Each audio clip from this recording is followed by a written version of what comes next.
কি হয় খবৰ তোমালোকৰ? মই ভালে আছোঁ। তোমালোকে কেনে আছা কমেণ্ট কৰা। বহুত দিন পিছত আহিলোঁ তোমালোকৰ মাজত ক্লাছ 12ৰ বৰগীত নামৰ পাঠটো অসমীয়াত যে বৰগীত পাঠটোত এইটো কি হয় বহুত ইম্পৰ্টেণ্ট কোৱেশ্চন আছে। সেই ইম্পৰ্টেণ্ট কোৱেশ্চনবিলাক আলোচনা কৰিম আজিৰ ভিডিঅ'টোত। চ' ক্লাছ 12ৰ বৰগীত নামৰ চেপ্টাৰটোৰ most important topic আৰু আমি চেপ্টাৰত যিমান ইম্পৰ্টেণ্ট কোৱেশ্চন আছে সকলোবিলাক আলোচনা কৰিম। পলম নকৰি ভিডিঅ'টো আৰম্ভ কৰিম। চ' আমাৰ অতি চমু প্ৰশ্ন আছে যে মাধৱদেৱৰ জন্ম ক'ত হৈছিল? যে মাধৱদেৱৰ জন্ম হৈছিল 1489 খ্ৰীষ্টাব্দৰ উত্তৰ লখিমপুৰ নাৰায়ণপুৰ অঞ্চলত মাধৱদেৱৰ জন্ম হৈছিল। শংকৰদেৱ আৰু মাধৱদেৱৰ প্ৰথম সাক্ষাতক কি বুলি অভিহিত কৰা হৈছিল? শংকৰদেৱ আৰু মাধৱদেৱৰ প্ৰথম সাক্ষাতক আমি মণিকাঞ্চন সংযোগ বুলি অভিহিত কৰা হৈছিল। কোনখন গ্ৰন্থক মাধৱদেৱৰ সাহিত্য জীৱনৰ কীৰ্তিস্তম্ভ বুলি কোৱা হয়? এইটো হৈছে নামঘোষা। আৰু শংকৰদেৱৰ হ'লে কীৰ্তনঘোষা। অ'কে। মাধৱদেৱে কিমানটা বৰগীত ৰচনা কৰিছিল? মাধৱদেৱে 157টা বৰগীত ৰচনা কৰিছিল। উঠেৰে উদ্ভাৱ গোপাল সেই বৰগীতটো কি ৰাগত বন্ধা? এইটো হৈছে কৌ ৰাগত বন্ধা। অ'কে।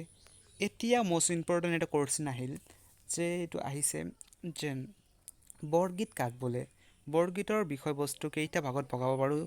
ভাগসমূহ উল্লেখ কৰা। বৰগীত কাক বোলে? আমি কেনেকৈ লিখিব পাৰোঁ যে কোৱেশ্চনটো বৰগীত বৰ উচ্চ স্তৰৰ মাৰ্গ সংগীত অসমৰ নৱবৈষ্ণৱ ধৰ্মৰ শ্ৰেষ্ঠ মহাপুৰুষ শ্ৰীমন্ত শংকৰদেৱ আৰু মাধৱদেৱৰ দ্বাৰা ৰচিত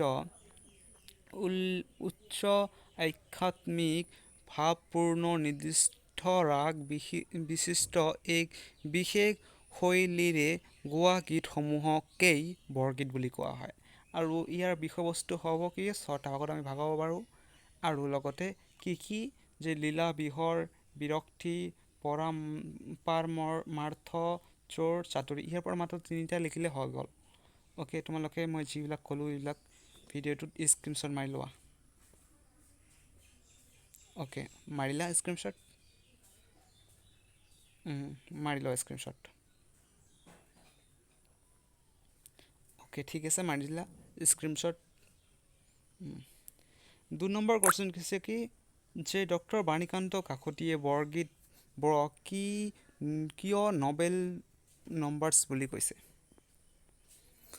চ' ইয়াত তোমালোকে কেনেকৈ লিখিব পাৰিবা যে নৱবৈষ্ণৱ ধৰ্মৰ প্ৰচাৰৰ উদ্দেশ্য মহাপুৰুষ শ্ৰীমন্ত শংকৰদেৱ আৰু মাধৱদেৱৰ ৰচনা কৰা এক শ্ৰেণীৰ ওখ আধ্যাত্মিক ভাৱ আৰু ৰাগ তাল সন্মিলিত গীতকেই বৰগীত আখ্যা দিয়া হয়।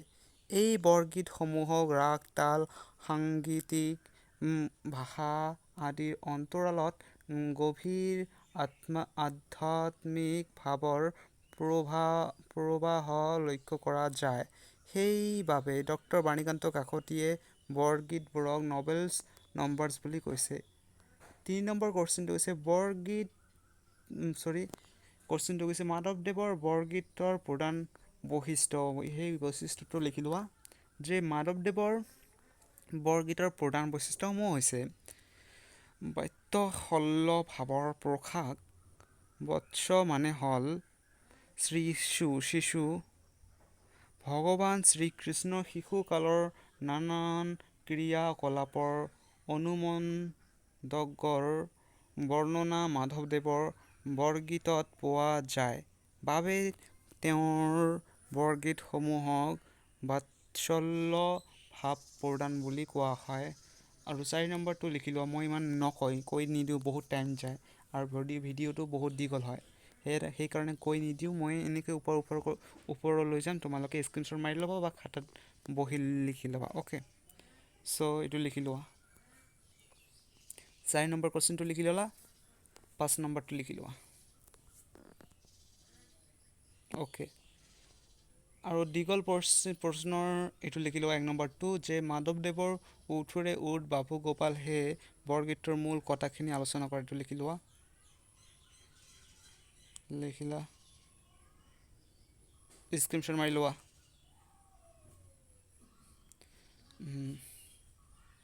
2 নম্বৰটো লিখা বৰগীতৰ মাজেৰে যশোদাৰ মাতৃস্নেহৰ কিদৰে প্ৰকাশিত হৈছে বুজাই লিখা। এইটো ভেৰি ভেৰি ইম্পৰ্টেণ্ট, লিখি লোৱা। অ'কে। 3 নম্বৰটো লিখা পজ কৰি লিখি লোৱা। অ'কে, লিখিলা। 4 নম্বৰটো লিখি লোৱা পজ কৰি। অ'কে, ধন্যবাদ, লিখা। 5 নম্বৰটো লিখি লোৱা, ভিডিঅ'টো পজ কৰি লিখি লোৱা। অ'কে অ'কে, লিখা। এইবিলাক অতিৰিক্ত প্ৰশ্ন, এইবিলাক লিখি লোৱা ভিতৰৰ কোৱেশ্চন এনচাৰ। অ'কে,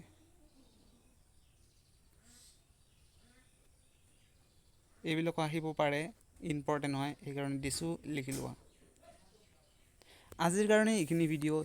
যদি ভিডিঅ'টো তোমালোকক ভাল লাগে থাকে তেনেহ'লে আমাৰ চেনেলটো ছাবস্ক্ৰাইব কৰি ল'বা আৰু কাষত থকা বেল আইকনটো ক্লিক কৰি দিবা আৰু লগতে ভিডিঅ'টো লাইক কৰি দিবা আৰু এই ভিডিঅ'টো তোমালোকৰ বন্ধু বান্ধৱীৰ লগত শ্বেয়াৰ কৰি দিবা। আৰু এনেধৰণৰ ভিডিঅ'টো পাবলৈ হ'লে আমাৰ কি কৰিব লাগে, আমাৰ চেনেলটো তোমালোকক মই এতিয়াই কৈ দিলোঁ। ধন্যবাদ। তাৰ কাৰণে তোমালোকে